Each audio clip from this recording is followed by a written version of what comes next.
The first task for an adversary will be to check out the target in order to prepare an attack. This is known as the reconnaissance phase. Gathering information on the target can be done using open source intelligence or using tools which probe the target directly. When we're testing for vulnerabilities, it's useful to look at the target from an adversarial perspective to understand how much information can be found. Kali provides a large number of information gathering tools in the first group of its application menu. And these can be used to profile a target system. We can find DNS information to identify hosts in the domain, identify any IDS systems in use, identify which hosts are active, and scan for services running on hosts with tools such as Nmap. We can collect all relevant open source intelligence, discover routing information, and check on the specifics of various protocols which may be running. Let's have a look at 3 representative information gathering tools. Dimitri, the deep magic information gathering tool, can be used to check a top-level domain in order to identify subdomains and hosts and scan a target looking for open ports. Let's start this from the application menu and the information gathering menu, Dimitri. Dimitri is a command line tool, and when we select it, a terminal window is opened and we're presented with the help information for Dimitri. Let's see how to use a couple of Dimitri's capabilities. Firstly, we'll use Dimitri to identify the public internet registration information of the yahoo.com website. Dimitri, yahoo.com. There's a lot of information for us to check. The first thing that Dimitri provides is the target IP address. We can see that the IP address for yahoo.com, or at least the IP address we're directed to, is 74.6.231.21. The registration information shows that yahoo.com is in the Internet address block 72.55.0.0 to 74.62.255.255. However, this is not the only location for Yahoo servers. Dimitri provides its more extensive gathered netcraft information. Here we see a wider IP address range for a series of subdomains starting with www.yahoo.com, login.yahoo.com, ca.yahoo.com, and so on. In total, Dimitri found 47 subdomains. Dimitri's also identified a number of email addresses belonging to the yahoo.com domain. These may be useful for an attacker in crafting phishing attacks. Dimitri checks for the top 150 ports on the primary servers, and we can see that yahoo.com has an open web service, as we would expect. Let's go to the application menu, information gathering, DNS analysis, and look at the first of its tools, dnsenum. This tool is used to enumerate information for a system. It provides the name service for a domain, identifies subdomains, provides the associated mail servers, and does zone transfers, if it can, to check for more information on subdomains. Note that DNS enumeration doesn't interrogate the server itself. It just looks at the public records of server registration. Let's check the DNS information for TikTok. dnsenum tiktok.com. The first thing we get is the host addresses in the 65.9 range. This is followed by 4 associated name servers in the 205.251 range. The name servers are used to translate from a real-world name such as tiktok.com to the IP address of that system. Having multiple name servers provides redundancy in the event that one or more are unavailable. Then we have the mail server records, which show the email systems for the tiktok.com subdomains. The dnsenum tool attempts to do a zone transfer, but this has failed with a corrupt transfer record. It's a little unusual to get zone transfers these days, as most administrators have disabled or locked down this capability. However, dnsenum can also try two other techniques. The first is using a DNS dictionary to try commonly named DNS records, and it's found a number of DNS records. We can see ads.tiktok.com, autodiscover.tiktok.com, dev.tiktok.com, live.tiktok.com, shop.tiktok.com, and the MX and SMTP mail servers. There's also survey, trends, test, and www.tiktok.com. The second technique used by dnsenum is to do reverse lookups using the IP address ranges it already knows, and this can take a while. In this case, dnsenum finds no reverse lookup records. dnsenum is also useful for quickly finding out what systems have been registered in a particular subnet.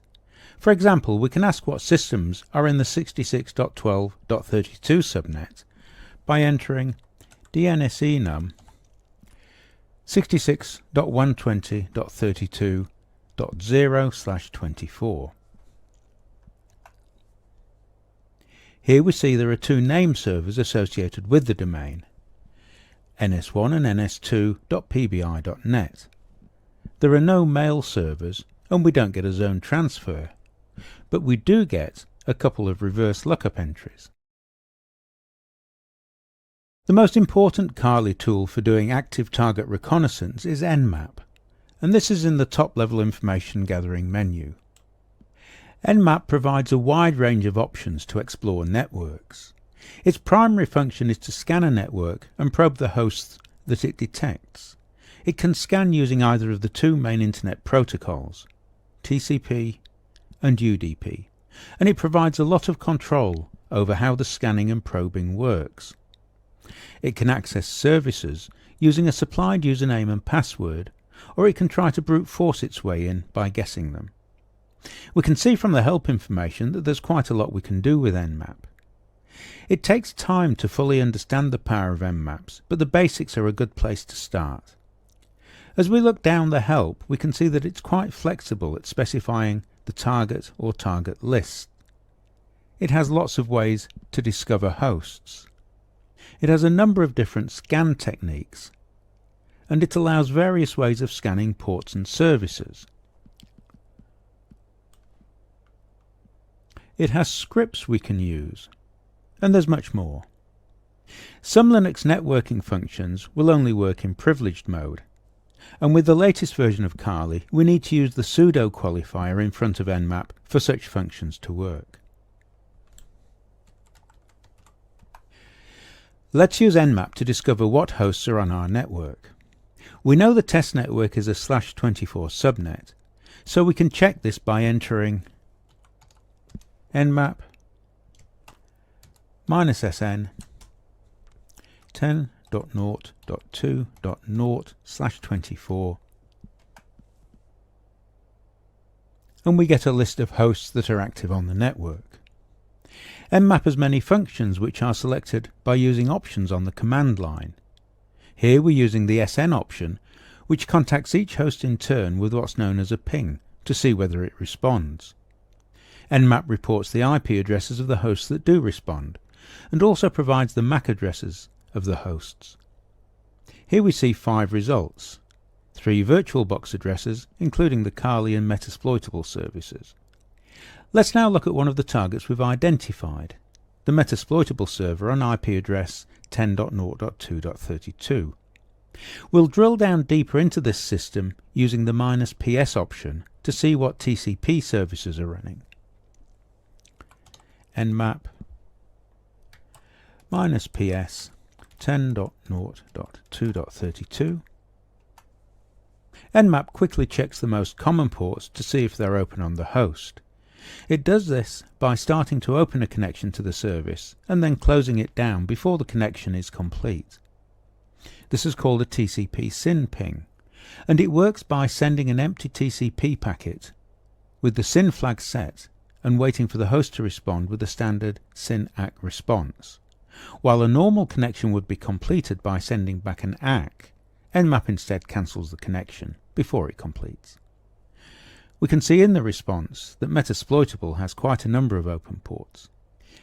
We can use Nmap to drill down to an individual service, the SSH service for example. By using the -sv option, Nmap will try to identify the version of software being used for a service. We can limit the testing to just one service with the -p option. So if we enter nmap -ps -sv -p22 10.0.2.32, Nmap comes back within a few seconds and tells us that the service on port 22 is running the OpenSSH version 4.7p1 software. This is very rich intelligence. If we go to the NIST vulnerability database site, we can run a search on OpenSSH.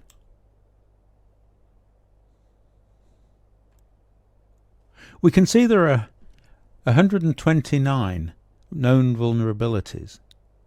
As a network administrator, we could now review these vulnerabilities to see whether they're relevant, and if so, make sure we have the correct patches applied to this installation of OpenSSH.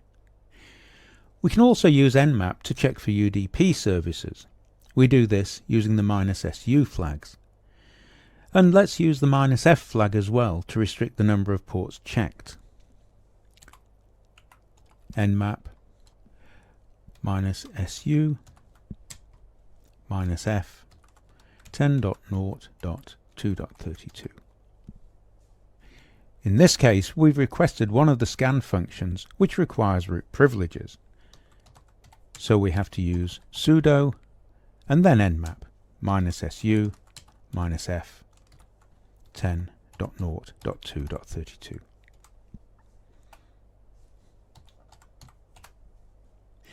Okay, we can see that there are 4 UDP ports open. There are also 3 which have an undetermined state, and so Nmap has flagged them as open filtered. Let's see how we use Nmap scripts to do specific service checks. We'll check our FTP service on port 21. Nmap -sv -p21 10.0.2.32. Metasploitable is running vsftpd, and Nmap has a script to check for weaknesses in that FTP server. Let's run it.